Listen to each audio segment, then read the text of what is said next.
अरे निक्की, तुमने एक चैनल का नाम सुना? कौन सा channel? Jiya group of education. हाँ, मैंने सुना तो था, लेकिन मुझे पता नहीं कैसा है वो। अरे वहाँ पर बहुत अच्छी अच्छी वीडियोस अपलोड होती है, एजुकेशन वाली, स्कूल की। अच्छा, वो चैनल बहुत अच्छा है क्या? हाँ, वो चैनल बहुत अच्छा है।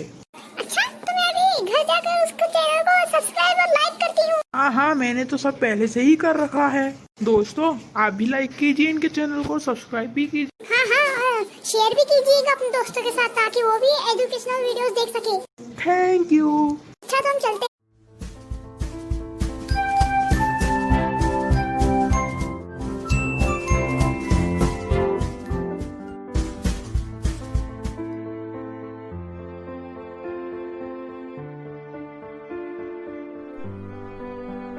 विद्यार्थी मित्रों, आज हम कक्षा 9वीं की कविता बिन भिंतीची शाळा ये पढ़ने जा रहे हैं। विषय मराठी, कविता नंबर 6 बिन भिंतीची शाळा। इस कविता में कवि ने अनौपचारिक शिक्षक जो होते हैं उनका महत्व बहुत सोपे और सरल शब्दों में बयान किया है।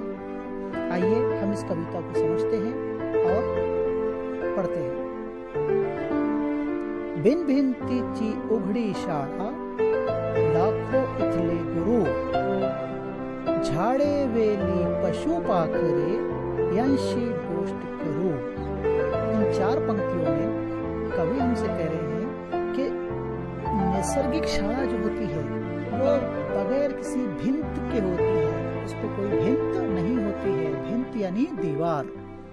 वो उघड़ी मतलब खुली, कि निसर्ग की जो शाला होती है, कुदरत की जो शाला होती है, जो स्कूल होता है, वो बगैर किसी दीवार के होती है। उसमें किसी भी तरह की दीवार नहीं होती है। जैसे हमारी स्कूल में 4 दीवारें होती है, ब्लैक बोर्ड होता है, टीचर्स होते हैं सिखाने वाले, किताब पढ़ने के लिए होती है, लिखने के लिए कॉपी होती है। लेकिन ये निसर्ग की जो शाला है, निसर्ग की जो स्कूल है, इसमें कोई भी दीवार वगैरह नहीं होती है। और हमारी वर्ग में सिर्फ एक ही शिक्षक हमको पढ़ाते हैं। लेकिन निसर्ग जो होता है, निसर्ग की जो शाला है, बिन भिंती की जो शाला है, लाखों इथले गुरु, गुरु शिक्षक को कहते हैं। यहाँ पर लाखों गुरु है, हर चीज हमको कुछ ना कुछ सिखा कर जाती है। तो कवि ने कुछ चीजों का उदाहरण देकर बताया है कि ये चीजें हमको बहुत कुछ सिखाती है। उदाहरण के तौर पर झाड़, झाड़े वेली पशु पाखरे। झाड़ एक होता है, उसके अनेक वचन झाड़ी। वेल, बेल को कहते हैं वेल। एक बेल अगर है तो उसको वेल कहेंगे, लेकिन एक से ज्यादा बेलें अगर है तो उसको वेली कहा जाता है। पशु जानवरों को कहते हैं और पाखरे पंछियों को, पक्षियों को कहते हैं। यांशी गोष्ट करूं, गोष्ट के 2 मायने होते हैं।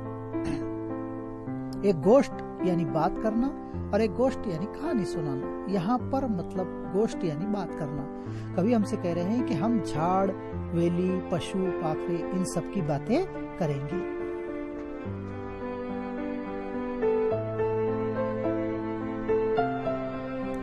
बघू बंगला या मुंग्यांचा, सूर ऐकूया त्या भुंग्यांचा, फुला फुलांचे रंग दाखवित फिरते फुलपाखरू। इन 4 पंक्तियों में कवि हमसे कह रहे हैं कि बघू, बघना, देखना।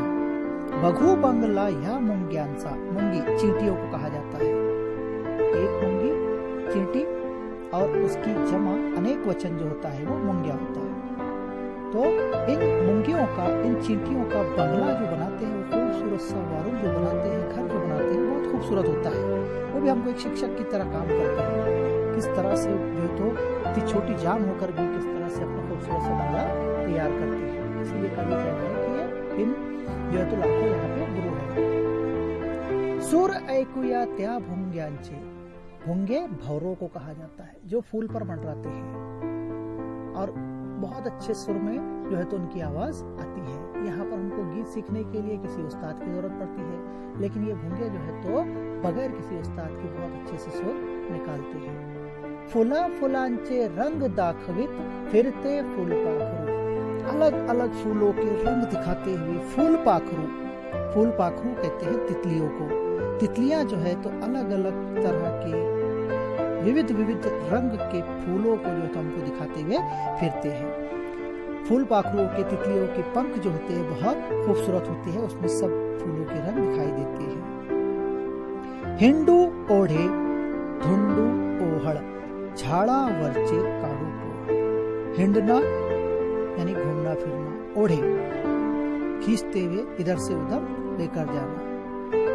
धुंडू ओहड़ यानी जो है तो यहाँ पर अलग अलग तरह की जो चीजें हैं जंगल में घूम घूम करके तो घूम कर शहद के मोहड़ यानी शहद की जो कोई होती है जिसको हम शहद का छत्ता कहते हैं वो ढूंढना और झाड़ के ऊपर जो लगा रहता है उसको निकालना। यहाँ पर बच्चे कह रहे हैं अगर हम शहद की मक्खियों के छत्ते को निकालने की कोशिश करें तो उसमें मधुमक्खियां होती है। मध शहद को कहते हैं, मध शहद, और मधमाशा ये शहद की मक्खियों को कहा जाता है। तो अगर हम मोहड़ को यानी शहद की जो छत्ता होता है उसको अगर हाथ लगाने की कोशिश करें तो उसमें जो मधुमक्खियां होती है, चिड़ ले लिया चिड़त्या डस्त्या मधमाशांशी जरा सामना करो, यानी वो मोहड़ को हाथ लगाने के बाद जो मक्खियां चिढ़ जाएगी, हमको डंक मारेंगी, उन मक्खियों का हम सामना करेंगे। भल्या सकाळी उन्हात नाव, भल्या सकाळी अला सुबह, बिल्कुल सुबह सुबह हम ऊन में नहाएंगे। ऊन कहते हैं धूप को। ऐन दोपहरी परह्यात हो, ऐन दोपहरी बिल्कुल ऐन दोपहर के वक्त में, ऐन दोपहर के वक्त में हम जो है तो तालाब में पोहना यानी तैरना, तैर कर आएंगे। सायंकाली मोजू चांदनिया, सायंकाल शाम के वक्त जो है सकाल का विरुद्धार्थी सायंकाल। सायंकाली मोजू चांदनिया, चांदनिया तारों को कहते हैं। चांदनी एक तारा और उसके अनेक वचन जो होते हैं वो चांदनिया। तो चांदनिया जो है तो हम गिनती करेंगे शाम के वक्त में। गणती त्यांची करू, इस तरह कवि ने हमको निसर्ग में मौजूद अनेक शिक्षकों के बारे में